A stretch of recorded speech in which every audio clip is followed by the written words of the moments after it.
We all know that Americans love the hamburger, but now scientists are trying to cancel beef. The Impossible Whopper is now Alternative available meat is a hot commodity. That patty is 100% plant-based protein. No way. But there's more to it than just its beefy taste. Meat takes an enormous toll on natural resources in the environment. Under the current system, it's not sustainable. It has to change. While the new plant-based meats may be high-tech, the ideas behind them have been around for decades. Choosing a plant diet, you can both help yourself and change the world all at the same time. So much of what we do is in that book. You know, it was written there, but it takes that long for it to get into mainstream dialogue. Hello. What's happening? Ethan Brown started his alternative meat company, Beyond Meat, in 2009 with a radical idea. You don't need an animal to make meat. This is the 2.0 version, which haven't been released yet, right? If we can make it so it tastes and delights just like animal protein, very few consumers are going to say, nah, I just don't want to do that. Brown wants Beyond to play a role in the fight against climate change. That's excellent. Very good. You know, for a long time I worked in the energy sector, spending all of my career in this area, but not really focusing on that main problem, and that main problem is really livestock. Cattle, especially in feedlots, emit dangerous amounts of greenhouse gases like methane and nitrous oxide. Our farming methods, agriculture, land use, deforestation are contributing substantially to the climate crisis. Because cows consume large amounts of grain, rising global meat consumption means increased exploitation of land and water. According to the United Nations, nearly 80% of the world's agricultural land is used to graze or grow food for livestock. We've known about the resource-intense nature of agriculture. We've known about its implications in climate. We've known about the health implications of consumption of high levels of animal protein. And we've, of course, known about the conditions that animals are raised in industrial agriculture. And every day we work away at solving for those problems by focusing on one thing, transitioning the protein that's sent to the plate from an animal-based protein to a plant-based protein. That's it. At Beyond Meat's lab, they study every detail, hoping to replicate the taste, texture, aroma, and even the sizzle of meat. The product we're best known for is the Beyond Burger, and we spent years actually working toward getting it to the point where a mainstream consumer would say, yeah, that's a really meat-like experience for me. It's delivering the protein I need, it's satiating, etc.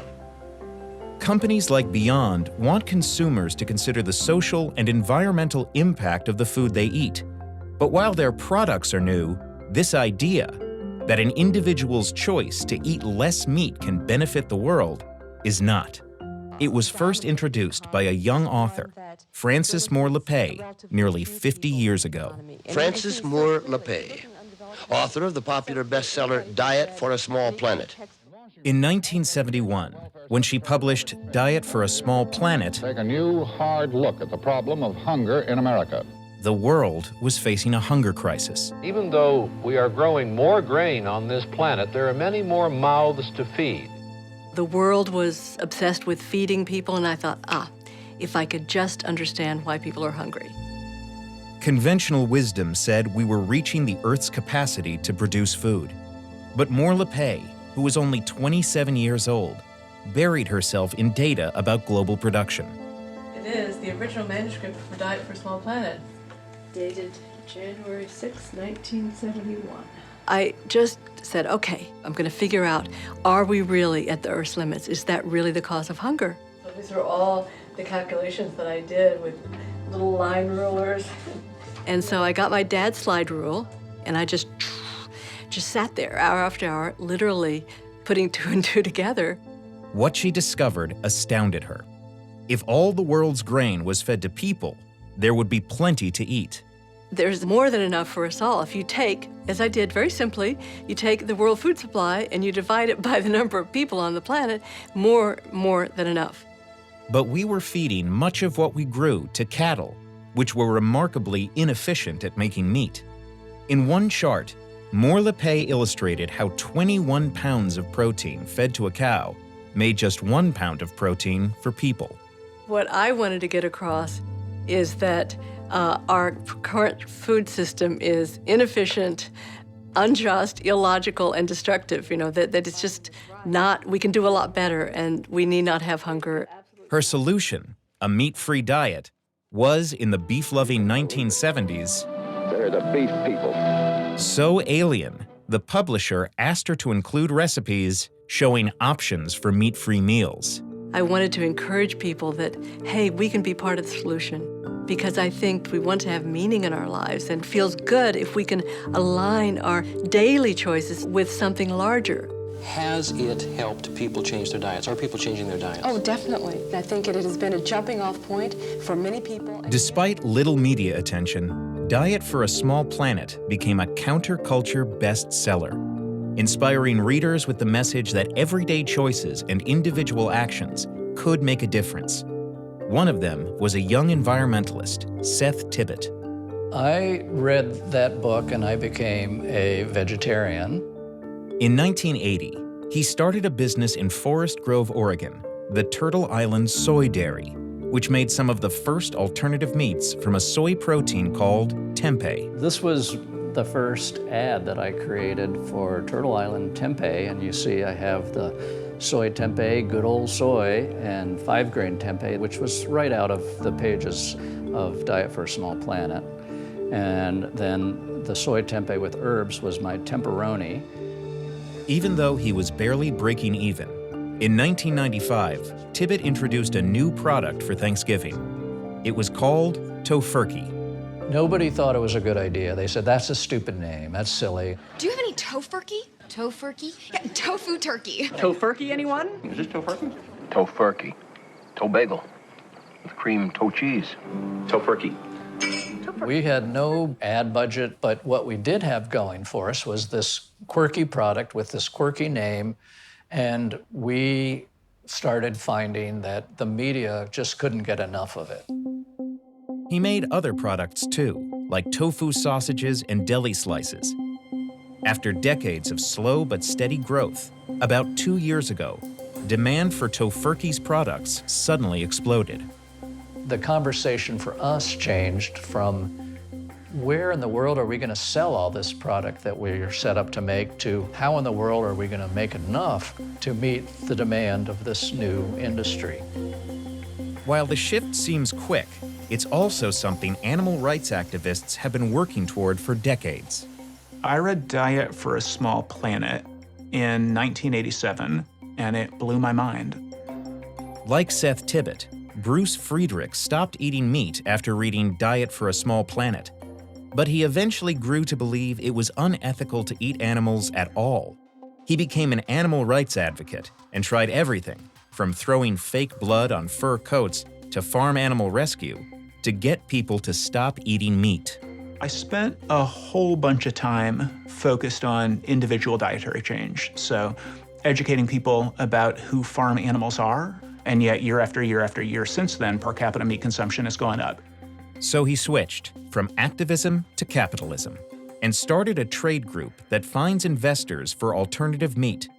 To build market share, he says it's essential to be mainstream, working with venture capitalists, fast food restaurants, and even meat companies. The market sector is everybody who eats, so the market opportunity for investors, regardless of whether they care about the ethics, it's hard to imagine anything more colossal. If all we do is continue to do the same sort of farm activism that we've been doing for decades, we're not going to make progress. That approach, shared by both Beyond Meat and Impossible Foods, seems to be working. In May of 2019, Beyond Meat had one of the best-performing public offerings by a major U.S. company in the past 2 decades. Growing like crazy, the opportunities keep coming to us, and step by step, you're sort of wearing down the barriers to this idea that existed even just 10 years ago. I think we've absolutely benefited from all the marketing efforts of our peer companies, which is great. I mean, they're rising the tide. Seth Tibbott's stepson, Jamie Athos, who is now Tofurkey's CEO, says plant-based eating has made the shift from counterculture to mainstream. He points to sales trends from the past 2 years. If you look at real animal meat sales, they're like more or less flat. If you look at meat alternative sales, they grew by about 37 or 38%. So that's how a revolution happens, that kind of growth rate. He also credits savvy marketing and a new generation of consumers influenced by social media and awareness of climate change and animal welfare. Maybe you think it's cool to be a plant-based eater. It's kind of on trend right now. I think I'm pretty optimistic about people in general, but it's nice to be surprised in that direction, that society could shift so quickly. Frances Moore Lappé's daughter, Anna Lappé, agrees. She's a food writer and environmental activist who a decade ago wrote a book exploring food's impact on climate. I was at a food tech conference in San Francisco a few months back, and it was so amazing to me how almost every single pitch began with what sounded like the beginning of a Frances Moore Lappé speech about the environment and sustainability. But she believes her mother has always wanted more than for people to just give up meat.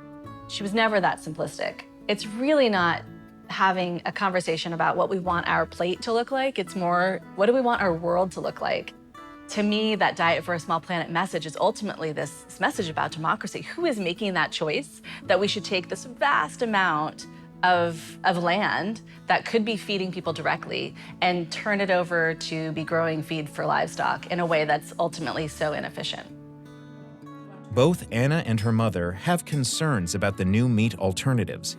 They worry that even if they do lead to less grain consumption or are more humane for animals, many are heavily processed. They would also like to know more about how the plants that go into them are grown. Any message that reinforces the idea that somehow you have to buy a packaged product in order to eat in the plant world is not helpful. One of the core principles of eating a climate-friendly diet is eating as much real food as possible, so not processed food. I think the question should be not just, is something meat or is it not meat? But were pesticides used, toxic pesticides, were synthetic fertilizers that are incredibly energy intensive to produce? All of these questions go into essentially understanding what is the impact of the food we're eating. There's Angie. As for Frances Moore Lappé herself, she is having a renaissance. She's in demand as a speaker, and along with Anna, is preparing a 50th anniversary edition of Diet for a Small Planet. There's been enormous change in our culture around food since I wrote my book, just enormous change. Thank you so much. People often ask me, wasn't it hard to give up meat? And I say, no, it was so exciting. This was about foundational change and a system that was really destructive and not serving us. It was very much about finding our voice and having power and to make in some small way some difference in the world.